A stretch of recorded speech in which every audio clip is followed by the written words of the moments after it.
Nesta segunda parte da videoaula, eu quero expor algumas ideias a respeito do neo-institucionalismo, que também é utilizado para a análise de políticas públicas, inclusive no âmbito agrícola. O neo-institucionalismo ele parte do pressuposto de que as instituições elas condicionam o comportamento e de que o Estado tem uma certa autonomia para constranger, inclusive, os capitalistas através de, por exemplo, políticas fiscais, políticas cambiais, políticas setoriais, como é o caso das políticas ambientalistas, também através das políticas sociais. Então, segundo essa concepção, as chamadas elites estatais interferem no processo de elaboração e execução de políticas públicas. O neo-institucionalismo, por sua vez, ele tem pelo menos três vertentes: o neo-institucionalismo da escolha racional, o neo-institucionalismo histórico e o neo-institucionalismo sociológico.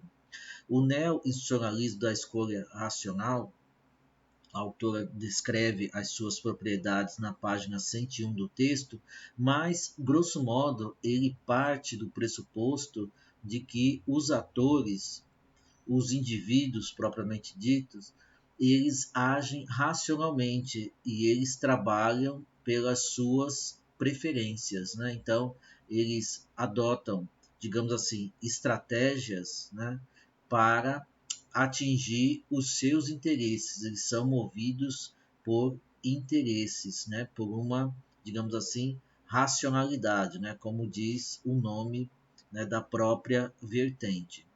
Então, ao agir, né, por meros interesses, né, em busca da realização das suas preferências, esse modelo, essa abordagem pode ser aplicada, inclusive, à análise do sistema político brasileiro. Então, existem vários atores, né, movidos por interesses, eles agem no âmbito institucional. Então, eles barganham, né? Como, por exemplo, no caso de uma grande reforma que tem que ser promovida, né, pelo Estado brasileiro, digamos assim, pelo chamado Poder Executivo, que é representado pelo Presidente da República, esse presidente, para ter o apoio no âmbito do Congresso Nacional, ele barganha com os deputados e senadores, né? Então, ele troca recursos por votos, né? E os deputados e senadores apoiam, né? Aceitam essa barganha porque eles precisam de recursos para, inclusive, realizarem obras nas suas bases, no âmbito aí das suas bases eleitorais. Então, é o chamado toma lá da cá. Só que o importante para a gente é que, nesse caso, os atores, no caso atores políticos, estão buscando a realização das suas estratégias, das suas preferências, dos seus interesses. O presidente precisa aprovar uma determinada reforma e os deputados e senadores precisam de recursos para atuar politicamente nas suas bases eleitorais. Segundo essa abordagem, o eleitor também age, digamos assim, racionalmente. Ele vota em um determinado candidato porque ele espera que aquele candidato trabalhe ou traga recursos, né, para a construção de uma obra, ou para a construção de uma escola, ou para a realização de quaisquer outro interesse, né, desse eleitor. Então, essa escola, né, trabalha com essa ideia, né, de que os atores, dentro das regras institucionais, eles buscam realizar os seus interesses ou as suas preferências, né? Então, segundo a autora do texto, essa abordagem fornece importantes contribuições ao demonstrar como os jogos políticos, os conflitos de interesses e as regras formais e informais interferem na elaboração das políticas públicas. Então, para essa abordagem, as políticas públicas são fruto principalmente aí do que nós chamamos de jogo de interesse. Então, evidentemente, essa escola, né, ela apresenta algumas limitações, né? A autora descreve essas limitações do modelo na página 102, né? Então, a autora vai afirmar, né, entre outras coisas, que a explicação da origem das instituições geralmente centra-se nos efeitos da sua existência, né, confundindo a explicação da permanência das instituições com a da origem. Ela é demasiadamente funcionalista, né, sendo ausentes explicações sobre as instituições ineficientes, né? Normalmente essa abordagem lida principalmente com aquilo que, apesar da barganha, do toma lá da cá, né? Entre aspas, funciona. Essas abordagens na linha aí neo-institucionalista da escolha racional parte do suposto que a criação de uma instituição é intencional.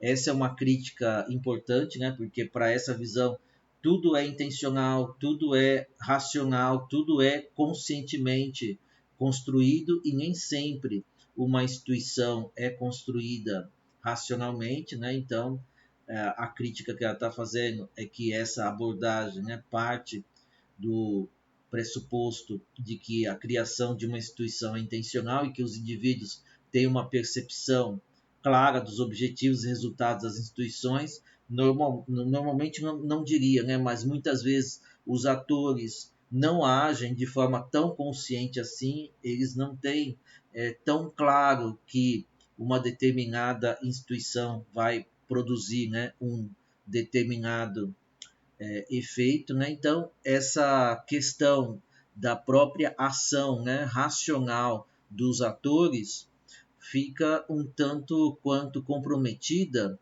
pois, né, os atores não agem só através de estratégias, né, de uma conduta racional. Outros elementos, inclusive elementos irracionais, podem interferir nesse processo. Outra abordagem, né, digamos assim, que também faz parte desse guarda-chuva maior, que é o neo-institucionalismo, é o chamado neo-institucionalismo histórico, né?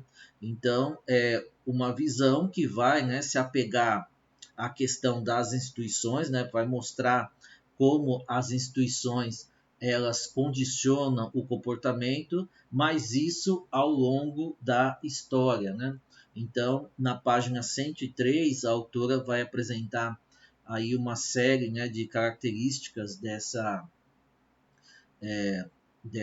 abordagem, né, do institucionalismo histórico. Então, entre elas, a autora diz, né, que essa vertente ela presta particular atenção às relações assimétricas de poder, enfocando como as instituições contribuem, né, ou melhor, distribuem o poder de modo desigual entre os grupos sociais, privilegiando determinados atores em detrimento de outros.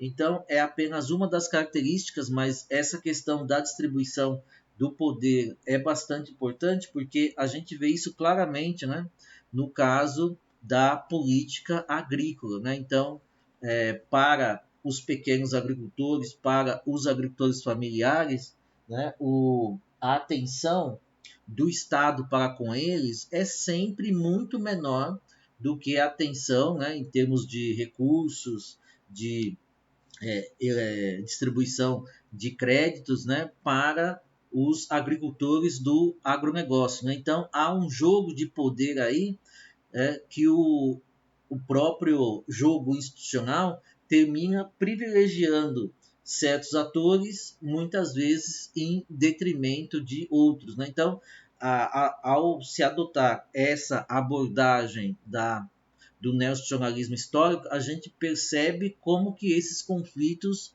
ocorrem, né, ao longo do tempo. Então, nós vamos abordar esse tipo, né, de questão num outro texto, numa outra oportunidade, aí vai ficar mais claro, né, como que no âmbito aí da política agrícola, o Estado ele privilegia determinados setores, né, da agricultura em detrimento de outros. Então, existem outras características, né, desse modelo, mas é uma característica importante, essa de privilegiar, né, a análise dos conflitos. Então, até aparece aqui, ó, a questão da política agrícola, né? Duas questões. Então, essa abordagem possibilita o mapeamento dos grupos e interesses que foram privilegiados pelas políticas públicas ao longo do tempo, né? E ela mostra também como é difícil, né, a promoção da mudança, mesmo no âmbito das políticas públicas. A autora até cita, né, o caso do PAA, do Programa para Aquisição de Alimentos, que é um programa, a gente vai ver isso também mais adiante, que tem uma construção institucional muito interessante, mas em muitas situações a sua implementação é difícil, porque os agricultores continuam, né, querendo políticas, digamos assim, mais tradicionais, né, e principalmente crédito. Então, isso termina dificultando, né, a implementação do programa, né? E, por outro lado, a proposta de compras públicas, né, dos produtos da agricultura familiar esbarra na própria legislação vigente. Ou seja, também aí do ponto de vista institucional, existe, né, toda uma, não digo uma infinidade, né, mas uma quantidade grande, né, de legislação que muitas vezes dificulta a compra, né, dos produtos diretamente da agricultura familiar. Então, são entraves, né, que a própria política pública encontra, no caso, a gente está citando, né, o PAA, né, quer dizer, a sua implementação esbarra primeiro numa certa visão, né, do próprio agricultor que está querendo políticas, digamos assim, mais tradicionais, e no caso é principalmente crédito, e a mudança para implementação do PA também esbarra, né, na quantidade de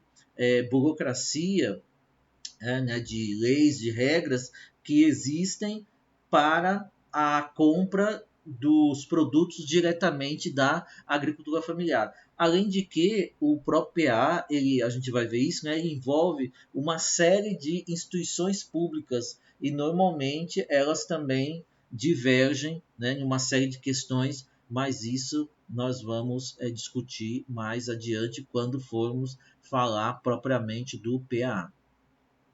Outra vertente, né, do neoinstitucionalismo é o neoinstitucionalismo sociológico, né? Então, ele se caracteriza pelo quê? Por compreender as instituições de maneira mais ampla, né? Então, rompe a dicotomia entre instituições e cultura e trata a cultura como instituição. Então, certos comportamentos políticos, né, que vêm aí da chamada cultura política, como por exemplo clientelismo, nepotismo, são incorporados pelo neoinstitucionalismo sociológico como instituição também, né?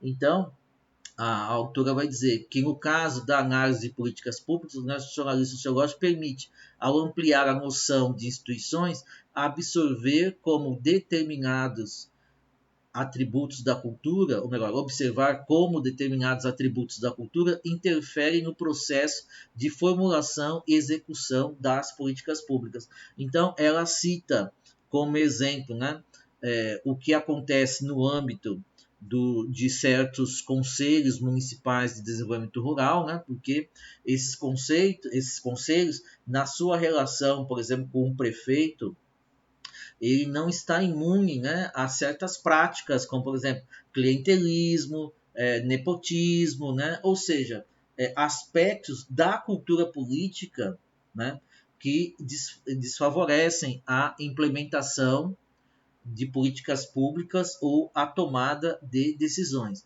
Então, o neonacionalismo sociológico ele trata, né, esses fenômenos, né, da cultura política, clientelismo, nepotismo, né, como instituições. Então, ele tem uma visão mais ampla, né, do que é uma instituição. Uma instituição, para o neonacionalismo sociológico, não é apenas uma regra, né, ela é também, né, um fenômeno, pode ser também aí um fenômeno da cultura, como é o caso do nepotismo, né, que é a ocupação, né, de cargos, né, por parentes próximos, e o clientelismo, que é um conchavo, né, político, né, um toma lá da cá, digamos assim. Então, eles também veem isso como instituição. Então, essa abordagem busca também, né, a questão da legitimidade social na elaboração das políticas públicas, né? Então, ela cita como exemplo a Agenda 21, né, elaborada durante aí a chamada ECO 92, né? Então, uma agenda que foi construída pela ONU, né, que buscou a legitimidade, né, no âmbito aí das chamadas políticas ambientais, né? Então, é claro, a legitimidade leva à adesão, né? Mas tem um probleminha aqui, né? Porque essa legitimidade, que muitas vezes é construída politicamente, ela leva à adesão, né? Mas não leva exatamente a um compromisso, né? Um compromisso mais fidedigno, né? Muitas vezes esses eventos da ONU tem aí uma adesão, tem uma legitimidade, mas não é uma adesão muitas vezes por um ideal, né? É uma adesão mais por conta de um acordo político momentâneo.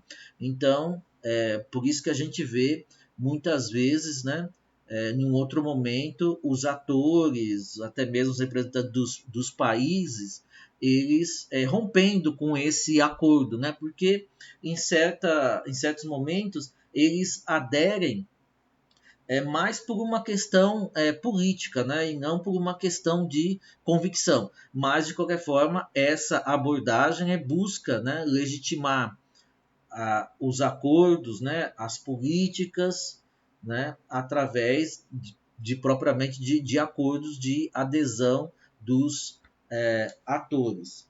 Na página 105, ela apresenta, né, algumas críticas a esse modelo. Eu vou citar aqui apenas duas, né? Então ela diz que essa abordagem não dá devida atenção aos conflitos de poder na criação e reforma institucional. Então, ao contrário do neonacionalismo histórico, o neonacionalismo sociológico não dá, né, uma devida atenção a essa questão dos conflitos, isso segundo a autora do texto, né?